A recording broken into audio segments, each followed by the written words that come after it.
Le capitalisme engendre une dynamique permanente d'accumulation, de crise et d'innovation. I believe that open markets and free enterprise are the best imaginable force for improving human wealth and happiness. Je pense que les forces sociales et politiques sont les forces centrales dans la dynamique du capitalisme. Did you ever have a moment of doubt about capitalism? Is there some society you know that doesn't run on greed? Comment Adam Smith verrait-il le monde économique qui nous entoure? Je crois que Keynes aurait dit qu'il y a une faille dans l'économie. Hayek a écrit La route de la servitude comme un avertissement.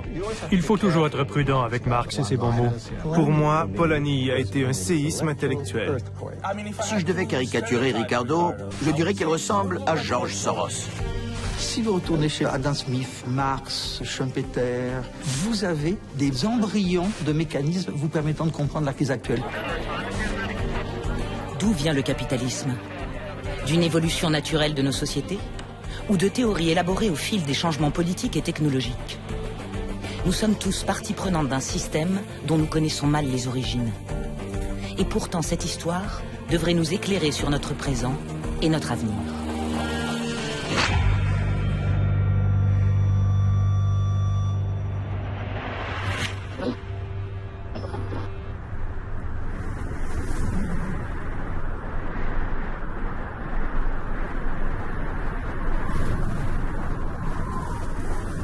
Sous ces dunes reposent les restes des anciennes civilisations de Mésopotamie et leurs secrets. L'aube de l'histoire économique.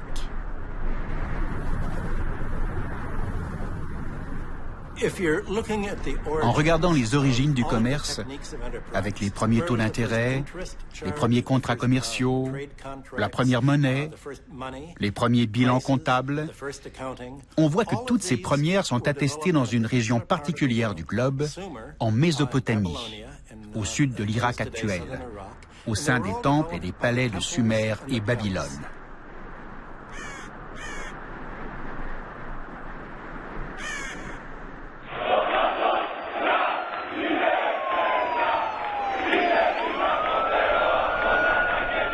Athènes 2012, 5000 ans plus tard. Le symbole le plus fort de notre crise économique actuelle. Une ville et un pays en état de choc, contraints à un régime d'austérité pour obtenir des prêts.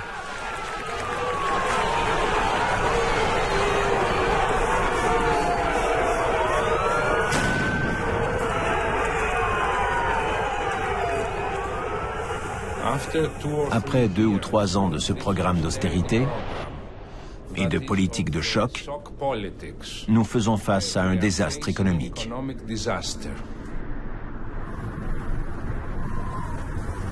Comment expliquer la disparition d'une civilisation et l'effondrement de son économie?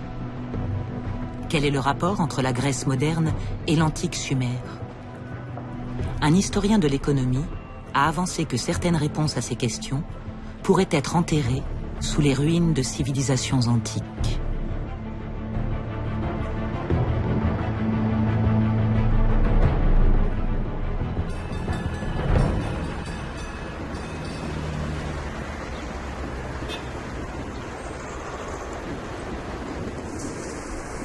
L'économiste Kari Polanyi revient à Vienne sur les traces de son père.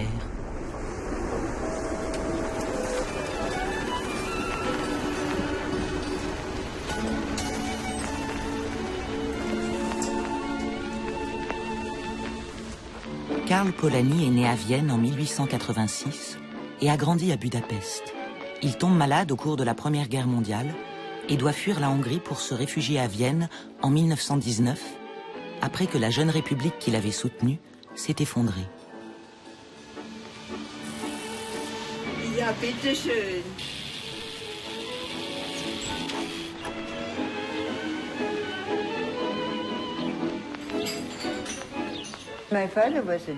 Mon père était journaliste pour un hebdomadaire appelé Der Österreichische Volkswirt.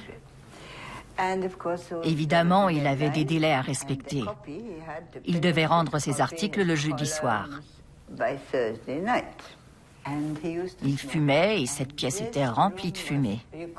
On n'y voyait rien tant elle était enfumée.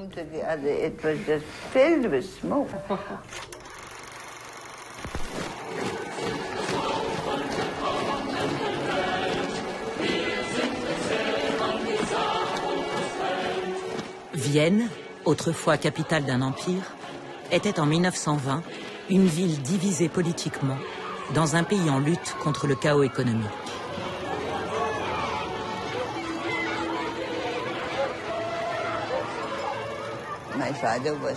Mon père vivait dans cette ville où le chômage était très élevé et où le Parti socialiste était très puissant.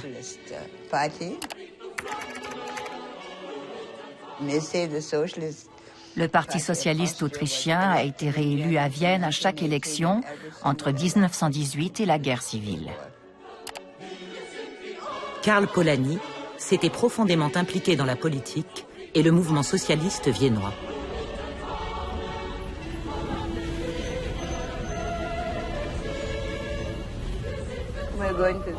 Nous allons au Karl-Marx-Hof. C'était le logement social le plus avant-gardiste de toute l'Europe.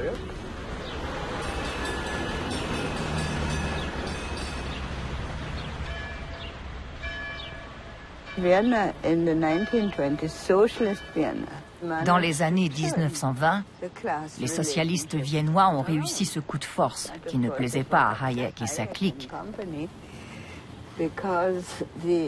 Parce que le financement de ces logements sociaux se faisait grâce à l'impôt sur les logements privés. En 1934, cette expérience est brutalement interrompue. Civil war flares up suddenly in Austria. The government, deciding to suppress the socialists, countered a general strike by martial law. The strongholds in which the Schutzbund, or Socialist Defense League, hold out are huge blocks of flats built for the Viennese workers by the Socialist Council of the city. The strength of the buildings enables them to prolong resistance for several days, and artillery has to be brought into action against them.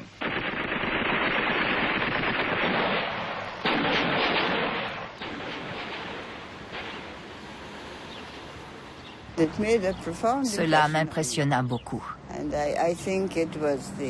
Je dirais que c'est l'événement fondateur de ma vie. Parce que depuis, je sais toujours de quel côté je suis.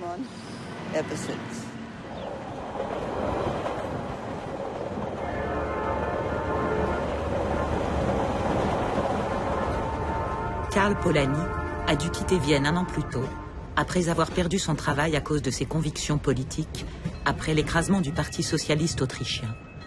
Sa fille Carrie, âgée de 10 ans, le suit en Angleterre.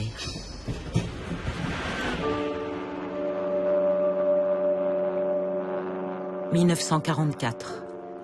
L'Allemagne et la plupart des pays européens sont en ruine. Des intellectuels comme Karl Polanyi reviennent sur l'effondrement de la civilisation européenne et tracent des pistes pour comprendre et sortir des décombres. Pour Karl Polanyi, c'est une réaction en chaîne qui a commencé au XIXe siècle avec une authentique foi dans le libre-échange autorégulé.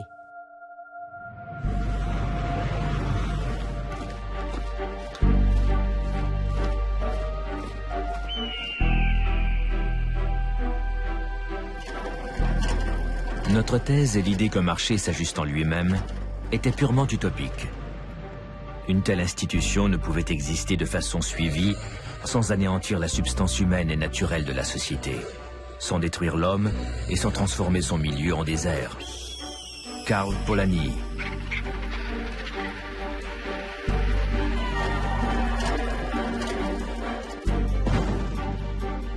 Son livre, La Grande Transformation, a été traduit dans des dizaines de langues. Les thèses de Polanyi ont trouvé une audience parmi les étudiants d'après-guerre d'Amérique du Nord qui y voyaient une occasion de repenser le capitalisme.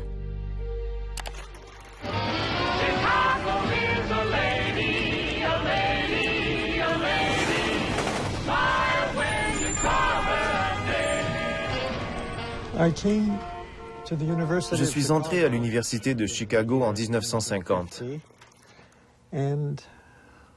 Ma génération avait les objectifs et les préoccupations de son temps. En premier lieu, nous nous demandions si nous pourrions être amenés à revivre la dépression majeure que nous avions connue en 1930. Beyond the facade of the skyline swept under the city's rug, teeming millions, never more than a copper coin from starvation. Ensuite, un nouveau monde s'ouvrait à nous. Qu'en était-il des pays du tiers-monde? Que pouvions-nous faire pour eux?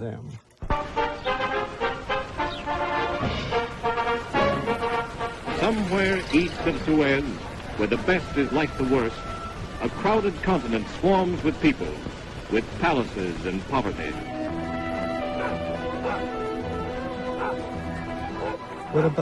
Qu'en était-il des inégalités? Des inégalités entre les pays, des inégalités au sein des pays. Voilà les questions cruciales que nous nous posions à l'époque. L'économie semblait être le bon point d'entrée pour répondre à ces questions. Mais une fois sur le terrain économique, vous vous retrouviez dans un labyrinthe sans issue.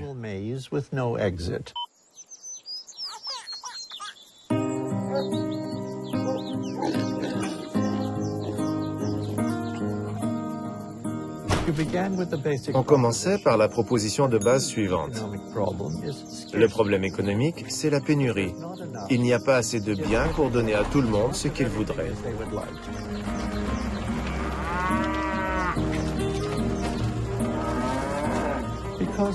Comme les richesses mondiales sont limitées, il faut les répartir. Et on nous disait que la meilleure façon de les répartir, c'était l'économie de marché.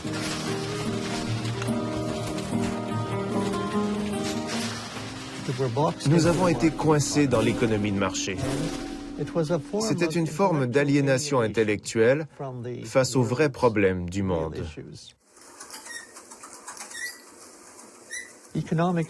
La théorie économique faisait penser à un hachoir à viande pour faire des hamburgers. Vous y mettez du pain rassis, des oignons, de la viande hachée, ce que vous avez dans le frigo, et vous hachez tout ensemble. Dans tous les cas, cela donnera un hamburger. Et voilà le problème avec l'économie. Quels que soient les éléments de départ, vous vous retrouviez avec l'économie de marché, éternelle, omniprésente, incontournable et totalement aveuglante. Je sentais intuitivement que je devais en sortir.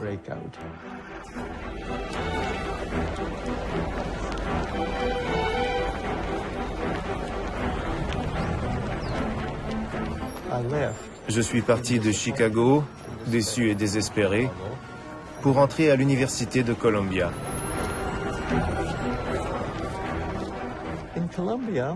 Je suis tombé par hasard sur un cours intitulé « Histoire générale d'économie » donné par un homme dont je n'avais jamais entendu parler, Karl Polanyi.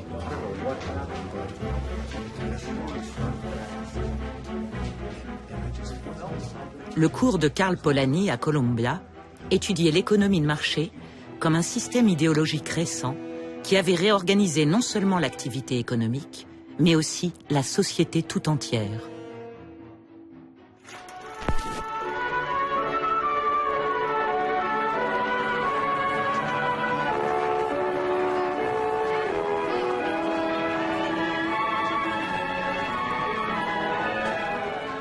To help us get a glimpse into the future of this unfinished world of ours, there has been created for the New York World's Fair a thought-provoking exhibit of the developments ahead of us. Le futur du capitalisme, présenté à l'exposition internationale de New York en 1939, affiche le credo de son sponsor, la General Motors. L'économie de marché comble toutes les aspirations humaines et pas seulement les besoins économiques. Come, let's travel into the future. What will we see? Firebird 2 to Control Tower. We are about to take off on the highway of tomorrow. Stand by. C'est le résultat d'une société dirigée par le marché, écrivait Karl Polanyi, qui associe l'économie à des relations contractuelles et les relations contractuelles à la liberté.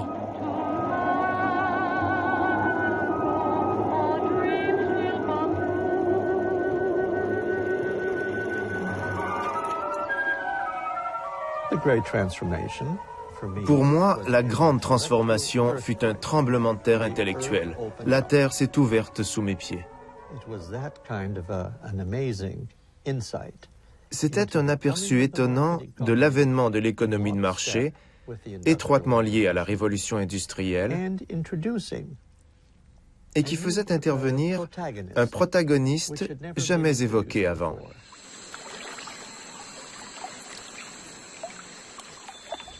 Dans la grande transformation, Polanyi mentionnait cet acteur ignoré de l'économie, à savoir la société elle-même, et non plus uniquement les forces du marché. Ce qu'il voulait dire, c'est qu'avant les temps modernes et l'arrivée de l'économie de marché, la plupart des transactions économiques étaient régies par les règles d'une structure sociale, que ce soit l'Église ou le conseil municipal, ou dans les sociétés tribales, les normes élaborées par les liens de parenté et la coutume. Il voulait dire que dans l'histoire, l'économie était intégrée à la vie sociale. Les normes sociales prévalaient sur l'activité économique.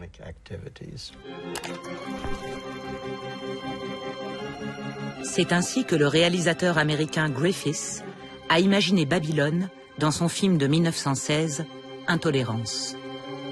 Babylone fait partie des sociétés antiques que Polanyi a étudiées.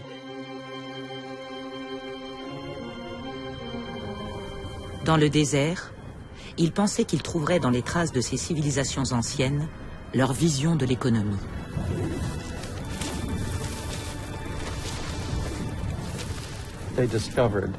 Ils ont découvert dans la Babylone antique, qui correspond à l'Irak actuel, de nombreuses tablettes sur lesquelles figuraient les contrats passés pour des échanges entre le palais et ses environs.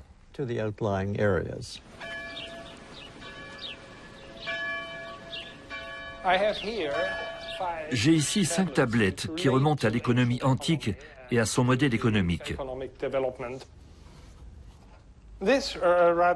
Cette grande tablette est un livre de comptes du bétail disponible à des fins agricoles. Elle vient de la ville d'Ur et date de la fin du 3e millénaire avant notre ère. Elle montre que l'administration de l'époque utilisait des tablettes comme celle-ci pour consigner toutes leurs activités économiques. À partir de ces tablettes d'argile découvertes en Irak, les gens ont conclu que le négoce était aussi vieux que l'humanité. On entendait par là le négoce que nous connaissons: acheter, vendre, faire des profits, etc. On pense que ces tablettes datent d'une époque où le centre de l'activité économique était plus le temple et le palais que le secteur privé.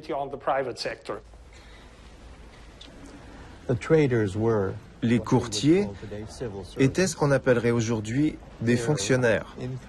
Ils n'étaient pas intéressés aux bénéfices, mais touchaient un salaire. Nous nous sommes trompés sur la nature de ce commerce. C'était bien du commerce, mais pas celui que nous pratiquons actuellement.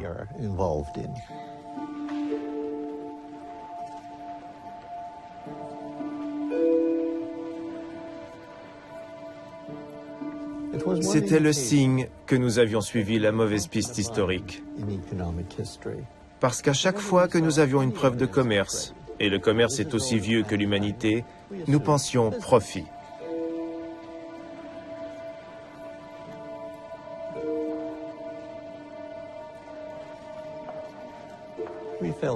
Nous étions revenus à la théorie intuitive d'Adam Smith que l'humanité a une propension naturelle à troquer et à échanger. En d'autres termes, que l'économie de marché serait enracinée dans l'instinct humain.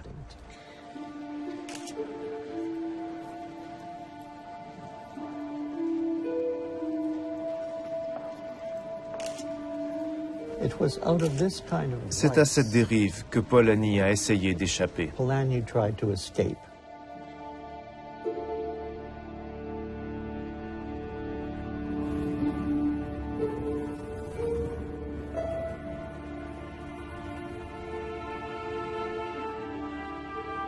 Il a vu une solution à cette erreur dans l'étude de ces sociétés antiques où les économies étaient sous le contrôle de normes sociales et de règlements et où l'argent et la dette étaient traités différemment d'aujourd'hui.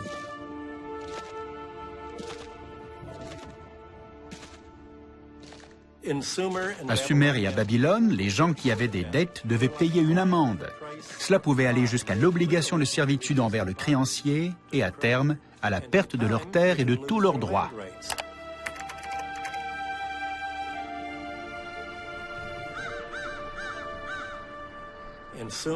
À Sumer, chaque nouveau souverain devait avoir une ardoise neuve. Pour cela, il devait d'abord libérer le débiteur maintenu en servitude, ensuite rendre la terre confisquée au débiteur et enfin annuler les dettes.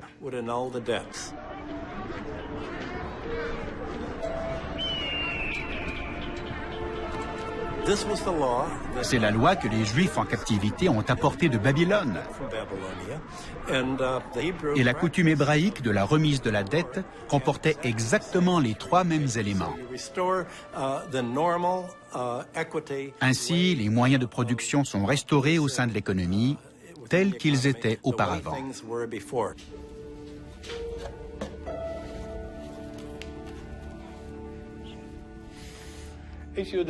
Si ça ne vous ennuie pas, je vais essayer de vous lire une partie du texte. Il est dit, concernant la femme de Rabissi, un fonctionnaire, au sujet de laquelle vous m'avez écrit, sa dette de 3,5 minas d'argent a été réglée, mais elle refuse de prendre l'argent.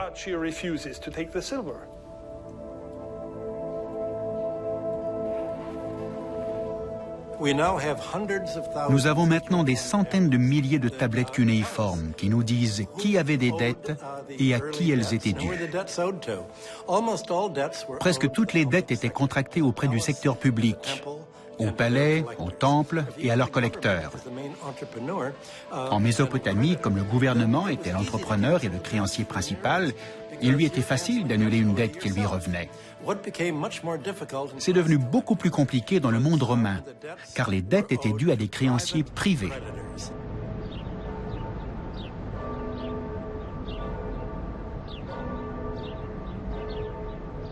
Rome a été la première économie antique à ne pas annuler les dettes. Par conséquent, au cours du IIe siècle de notre ère, un quart de la population romaine était réduit en esclavage et en servitude.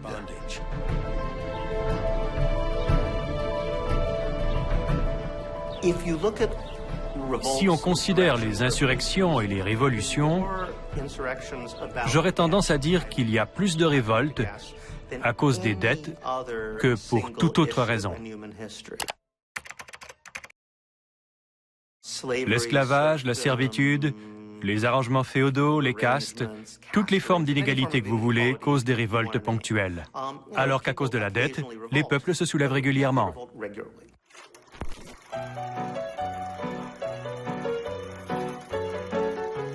Qu'est-ce qu'une dette? C'est un contrat entre deux parties égales qui finissent par ne plus être égales tant que l'une n'a pas remboursé l'autre. Mais ça implique que ce contrat pourrait être égalitaire, et c'est à mon avis la raison pour laquelle cela peut devenir si explosif.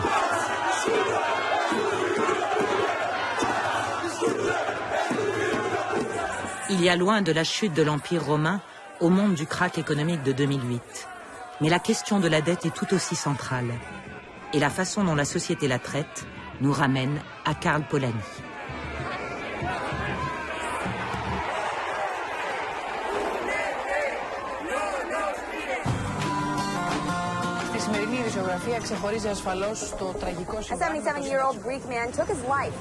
Plusieurs études révèlent une augmentation des dépressions et suicides en Grèce où la crise économique et sociale paupérise des pans entiers de la population. Le 4 avril 2012, un retraité de 77 ans s'est suicidé par balle pour protester contre la réduction de sa retraite dans le cadre de l'austérité sévère que la Grèce a été contrainte d'appliquer pour pouvoir emprunter et éviter la faillite.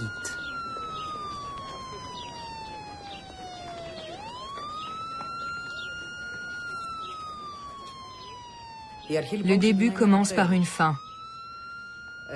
Voilà ce que mon père m'a envoyé sur mon portable le mercredi matin à 8h30. Point final.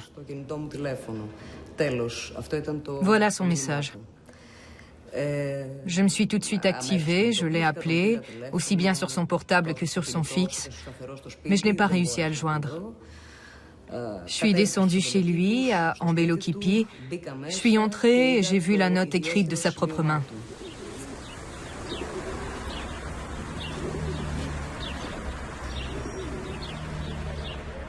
Puisque mon âge ne me donne pas la capacité de lutter activement,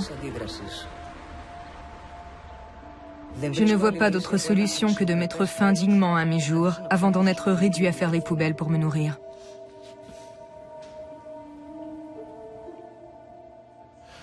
Nous sommes confrontés à un désastre économique.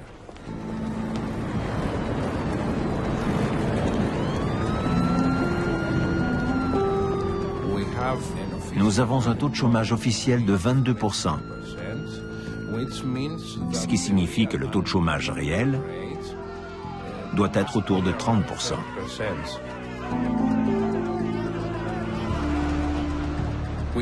Nous sommes au bord d'une catastrophe humaine. Au moment où nous parlons, il y a au moins 20 000 personnes qui cherchent de la nourriture et d'autres objets de première nécessité dans les poubelles.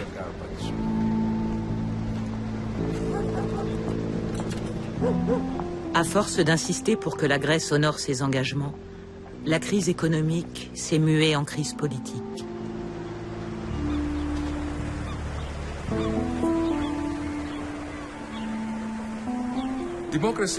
La démocratie a toujours été un système imparfait, précaire, faillible. Mais la démocratie n'a jamais été aussi menacée qu'aujourd'hui.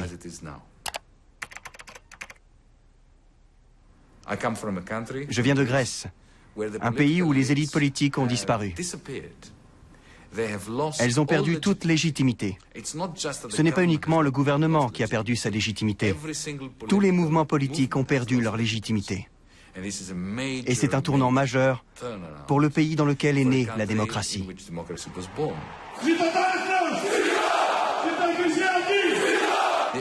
Les seuls gagnants sont les nazis. Parce que les œufs du serpent éclosent dans cet environnement de faillite et de désespoir.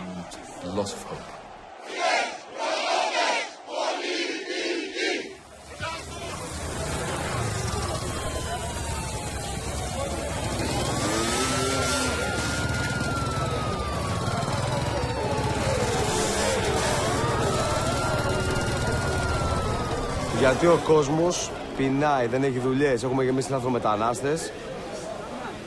Κατάλαβες τι γίνεται. Πρέπει να φύγουν όλοι από εδώ πέρα. Ή με το καλό ή με το κακό. Και θα φύγουνε, να είσαι σίγουροι γι' αυτό.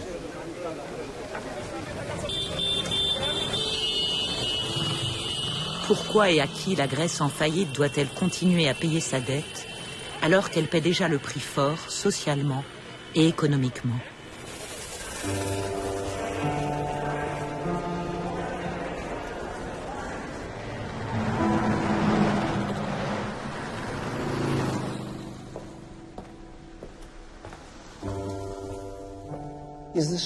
Quel étrange pouvoir moral la dette a sur nous. C'est comme si elle justifiait presque tout. Qu'y a-t-il dans la dette qui semble l'emporter sur toute autre morale? Au fur et à mesure de mes recherches, j'ai trouvé que cette confusion morale, ce conflit moral au sujet de la dette, remonte à des milliers d'années. Les gens avaient déjà ce genre de débat. L'explication, c'est que... Qu'est-ce qu'une dette? C'est une promesse. Mais c'est une promesse très étrange. Je dirais même que c'est une promesse perverse. C'est une promesse qui a été imprégnée par un mélange de mathématiques et de violence.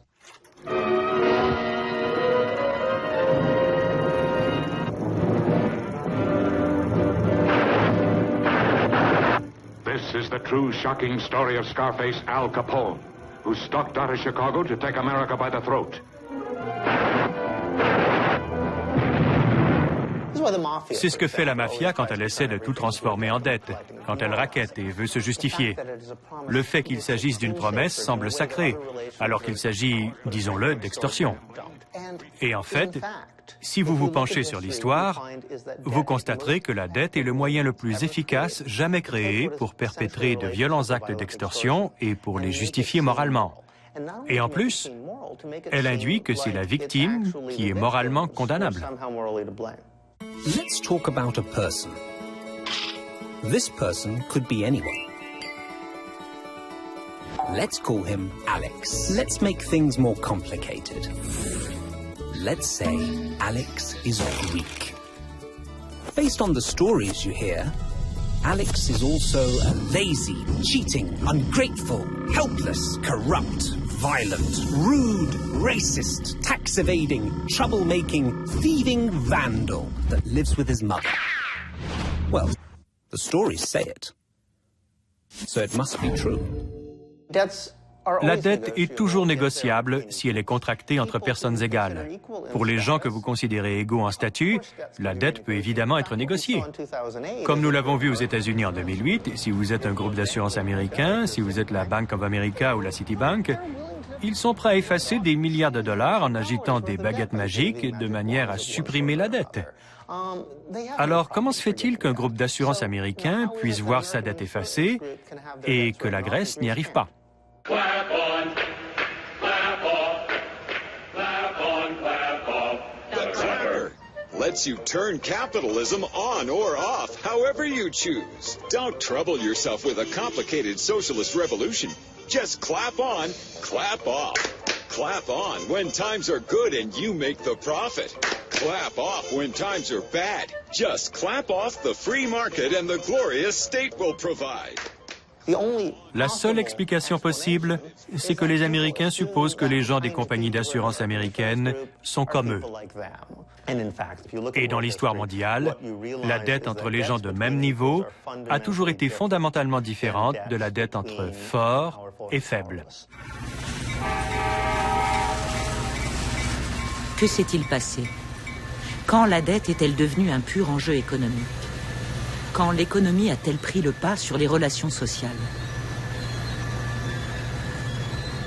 D'après Karl Polanyi, ce serait au cours de la réorganisation de la société lors de la révolution industrielle du XIXe siècle. Pour la première fois dans l'histoire, le travail, les terres et l'argent ont été transformés en marchandises.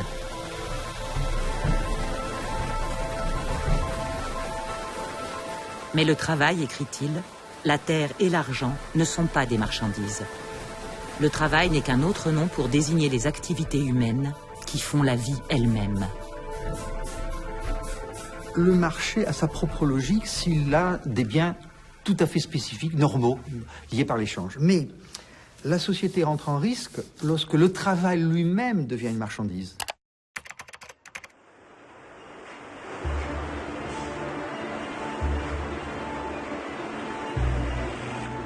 L'argument polanien, si on transforme complètement le travail en une marchandise, la société risque de s'effondrer sur elle-même.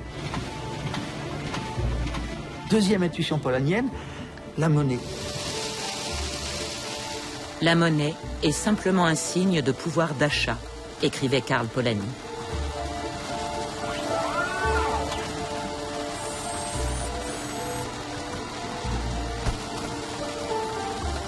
La monnaie est trop sérieuse pour être laissée à l'initiative de banquiers privés. À nouveau, deuxième intuition polanienne, le régime monétaire doit être garanti du comportement opportuniste des gens privés. Troisième intérêt de Polanyi, la nature n'est pas un acteur comme les autres. Selon Polanyi, la Terre n'est qu'un autre nom pour la nature, qui n'est pas un produit de l'homme. Illusion, on peut gouverner la nature par un mécanisme de marché. Alors que s'il y a des processus irréversibles, très compliqués de réchauffement climatique, le système de prix sera incapable. Et à nouveau, troisième marchandise fictive de Polanyi. Et vous voyez très bien que Polanyi devrait être le personnage du siècle actuel, puisqu'il s'agit de réinsérer ces trois marchandises, le travail, la monnaie et la nature, dans une société.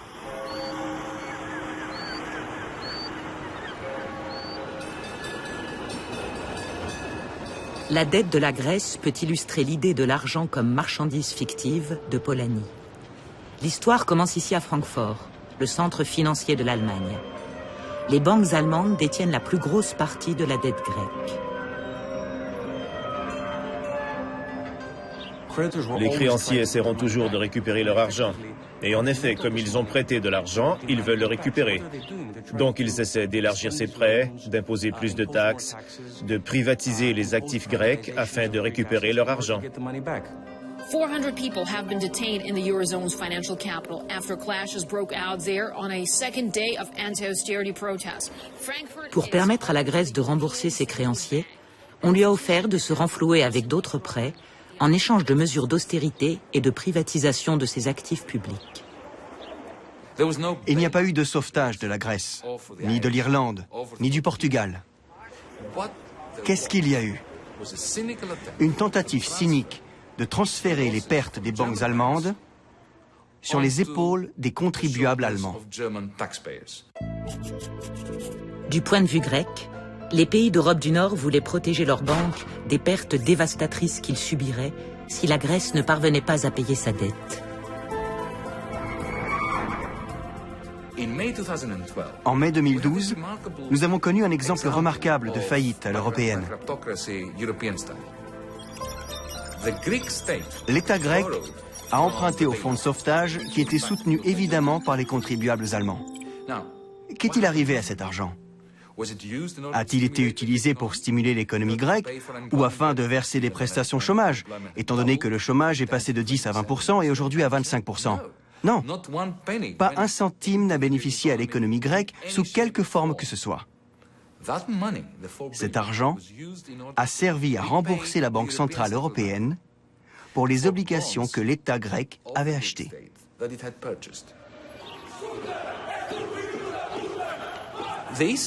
La BCE, la Banque centrale européenne, a acheté ces titres à prix réduit. Mais lorsque ces obligations sont arrivées à échéance en mai 2012, la Banque centrale européenne a exigé la pleine valeur nominale de ces obligations. Donc, la Grèce a dû emprunter à l'Allemagne afin de donner à la BCE une somme d'argent qui était bien au-dessus des coûts engagés par la BCE pour ces titres.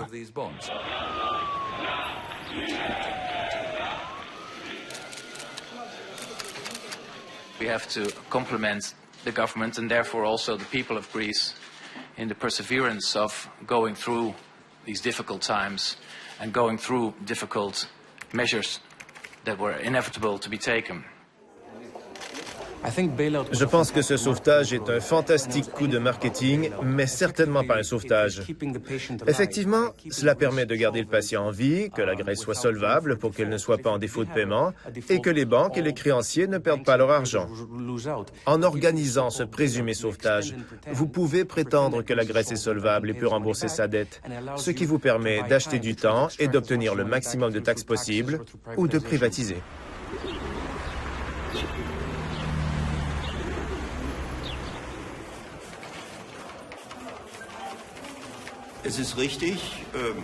On pourrait dire, si on était cynique, que les banques ont inventé l'application du communisme à elles-mêmes. Tant que les affaires vont bien, elles font des bénéfices, de gros bénéfices, et de gros bonus. Tout est pour le mieux. Mais quand les affaires vont mal, et qu'il y a menace de faillite, elles sont too big to fail. Trop grandes pour échouer. C'est pour ça que, quoi qu'elle fasse, le soleil brille et la manne tombe du ciel. On pourrait dire ça cyniquement. Et cette thèse se défend superficiellement.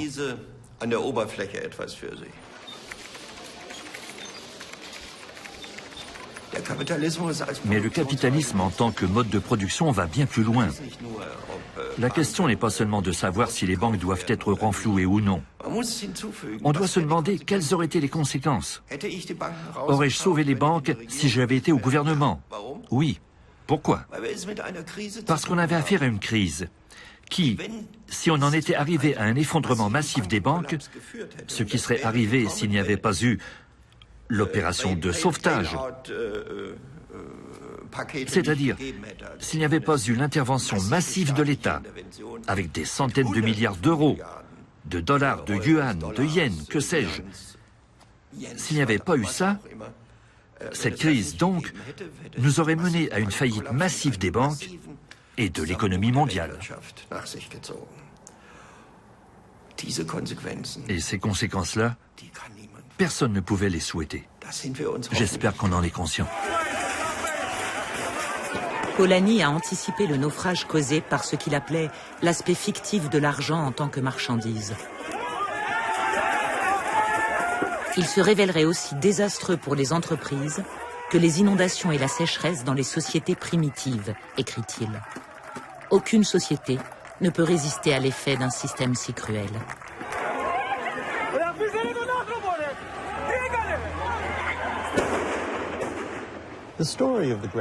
L'histoire de la grande transformation est celle d'un refoulement. Avec Polanyi, la société était remise au centre et c'était novateur parce que jusque-là, pour les acteurs de l'économie, l'individu était la clé. La société n'était pas prise en compte dans son ensemble.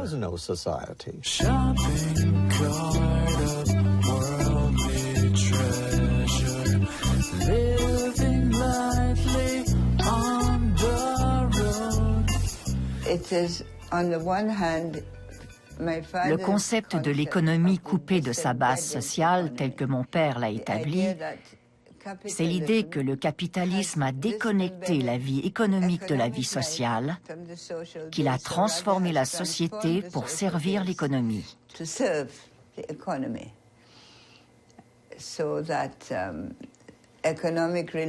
Ces relations économiques se sont mises alors à gouverner nos relations sociales. A tale of consumption. It fuels our economy. It has become the obsession of our leaders. That's why, when we were still in shock after 9/11, President Bush, among others, didn't call for us to mourn, or to pray, or to grieve, but to shop. We have been transformed from citizens into consumers, a nation of consumers. Pour mon père, c'est l'inverse. La société est la base et l'économie repose, dirons-nous, sur la société. Quand ces liens disparaissent, qu'on les ampute, et que l'économie mène sa propre vie et commande nos actions, la façon dont nous travaillons, dont nous consommons, dont nous pensons, nous finissons par vivre dans un système intenable, car il dévore les relations sociales et aussi le rapport à notre environnement naturel. La place d'Athènes où Dimitris Christoulas s'est donné la mort est devenue un lieu de recueillement. Ses obsèques ont tourné à la manifestation politique.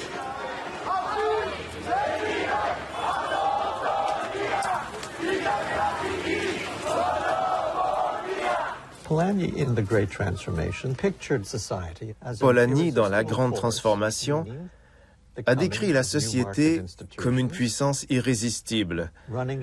C'est-à-dire qu'aujourd'hui, si les nouveaux marchés s'y heurtent de plein fouet, c'est parce que l'économie de ces nouveaux marchés tend à exercer une emprise sur tous les aspects de cette société.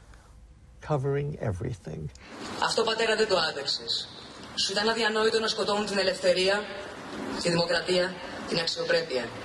Σου ήταν αδιανόητο να ορθώνουν γύρω μας το πλοίο του πιο σκληρού οικονομικού και κοινωνικού apartheid. Σου ήταν αδιανόητο να εκχωρούν την ανεξαρτησία και να παραδίδουν τα κλειδιά της πατρίδας μας. Σου ήταν αδιανόητο η Ελλάδα να μην αναγνωρίζει τα παιδιά της και τα παιδιά της να μην αναγνωρίζουν την Ελλάδα. Σου ήταν αδιανόητη η κτηνοδία του καπιταλισμού να περιδιαβαίνει τις ζωές μας και γύρω μας να μην συμβαίνει τίποτε. Ποιος τη ζωή μου, ποιος τη κυνηγά, να τη σε μοναχιάσει μες στη νύχτα. Ce que nous vivons en ce moment est simplement le conflit exacerbé entre la démocratie et le marché. Mon père disait à son époque qu'il y avait une contradiction entre le capitalisme et la démocratie. On nous les a présentés comme complémentaires, les deux choses allant ensemble. Mais après un examen plus approfondi, ce n'est vraiment pas le cas. Pas quand le capitalisme prend la forme de cette financiarisation brutale et qu'il prend les processus politiques en otage.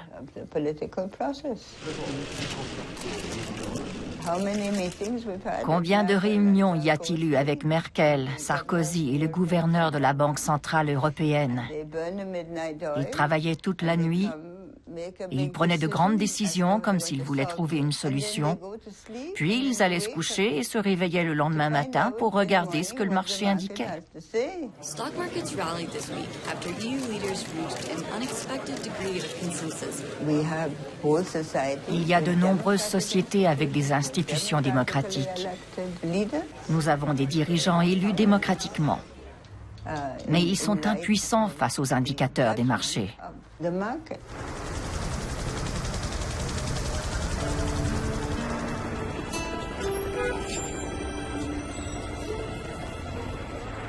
À l'observateur contemporain, il y a vraiment un paradoxe. D'où vient ce pouvoir de la finance? Il vient du fait suivant. Les électeurs votent de temps en temps. Tous les 5 ans pour la présidence, tous les 5 ans pour le Parlement, régulièrement au niveau local. Mais les marchés financiers, tous les jours, toutes les 20 secondes, évaluent le coût de refinancement de la dette publique.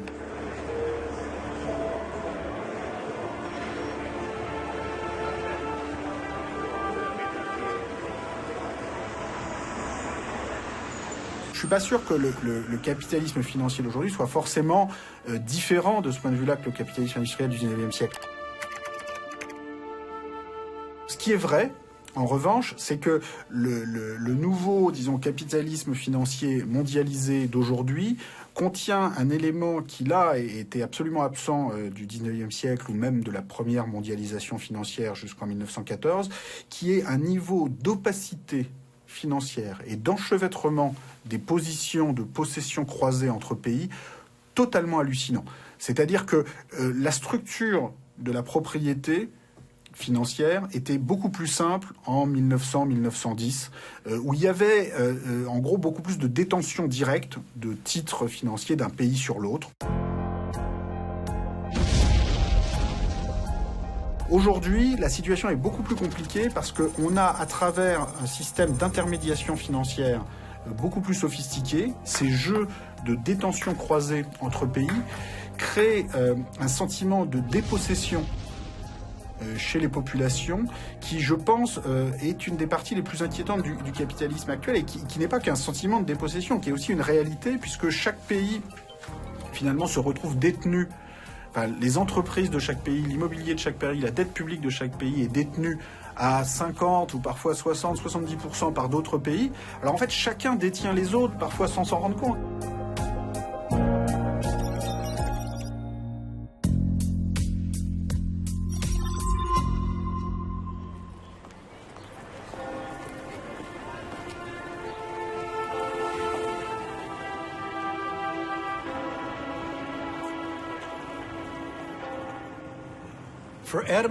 Pour Adam Smith, le marché libre était libéré des rentiers, c'est-à-dire de ceux qui perçoivent des revenus sans travailler. Aujourd'hui, le libre-échange signifie la liberté pour les rentiers, pour les propriétaires terriens, pour les banquiers et ce qu'on appelle le secteur de la finance et de l'assurance. Ce qui est exactement l'inverse de ce qu'Adam Smith et les économistes classiques suivants ont décrit.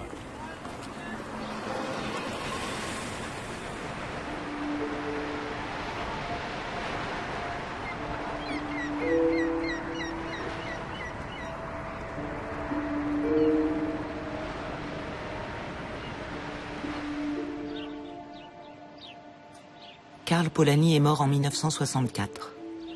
Ses cendres ont été rapatriées à Budapest, la ville qu'il avait quittée 45 ans avant sa mort.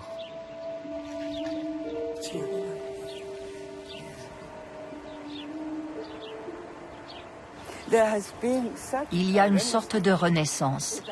Ces idées sont plus vivantes que jamais.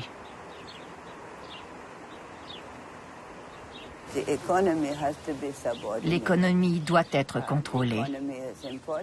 L'économie, c'est important.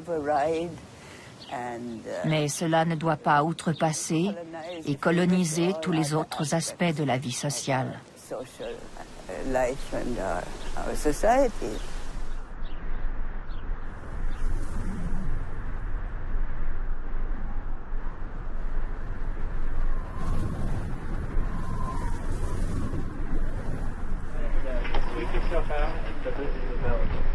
D'abord, la première clé pour l'avenir, c'est simplement qu'il y a plusieurs futurs possibles. C'est-à-dire qu'il n'y a pas de force purement économique qui détermine la dynamique de la répartition des richesses.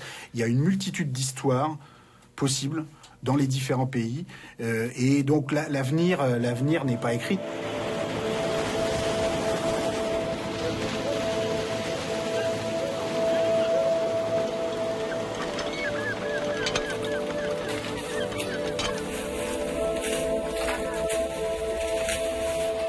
Si on veut vraiment trouver une clé, et résumer par une clé possible, une des dynamiques pour l'avenir qu'on apprend grâce à l'histoire, c'est cette idée du rendement du capital structurellement plus fort que le taux de croissance.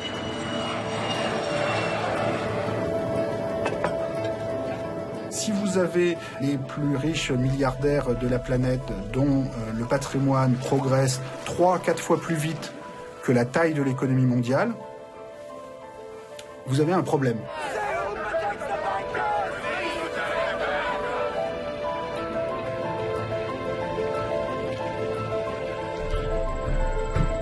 Si on n'utilise pas une forme démocratique et pacifiée de régulation de l'inégalité, alors d'autres formes se mettront en place. L'histoire invente toujours ses propres voies et invente toujours des nouvelles façons de régler les problèmes qui peuvent être parfois très violentes et très peu conformes à ce qu'on aurait souhaité a priori si on avait pu à temps examiner collectivement ces choses-là.